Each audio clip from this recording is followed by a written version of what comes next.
अभिनेता रितेश देशमुख आणि त्याची पत्नी जेनेलिया सर्वच प्रेक्षकांचं लाडकं कपल आहे. रितेश देशमुख नेहमीच त्याच्या कुटुंबाबाबत सतर्क असतो. तो नेहमीच त्याच्या घरातील प्रत्येकाचा वाढदिवस स्पेशल सेलिब्रेट करतो आणि आपल्या लाडक्या बायकोचा बर्थडे देखील रितेशने अतिशय वेगळ्या पद्धतीने सेलिब्रेट केलाय.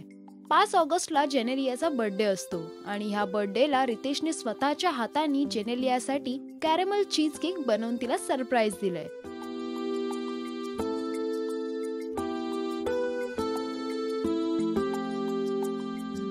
ह्या संबंधीची पोस्ट जेनेलियाने स्वतः तिच्या इन्स्टा अकाउंटवर शेअर केली आहे. त्यात ती म्हणते की आपण स्वतः आई झाल्यावर स्वतःसाठीच्या बऱ्याच गोष्टी विसरतो, पण रितेशने माझा वाढदिवस स्पेशल बनवला. त्याने माझ्यासाठी पहिल्यांदा कॅरेमल चीज केक बनवला.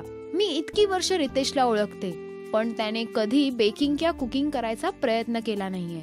त्यामुळे ही गोष्ट माझ्यासाठी अतिशय मोठी, खूप स्पेशल आणि खूप मोठं सरप्राईज आहे. ह्या केकचे फोटोज जेनेलियाने तिच्या इन्स्टा अकाउंटवर शेअर केलेत.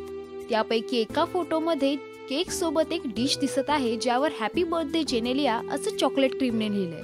रितेशने जेनेलियाला बर्थडे निमित्त दिलेलं हे सरप्राईज खरंच खूप मस्त आहे.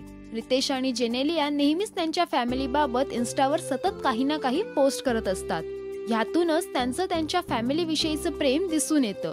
जेनेलियाला राजश्री मराठीकडून बिलेटेड हॅपी बर्थडे. तुम्हाला रितेशचं हे सरप्राईज कसं वाटलं हे आम्हाला कमेंट्स मध्ये नक्की कळवा.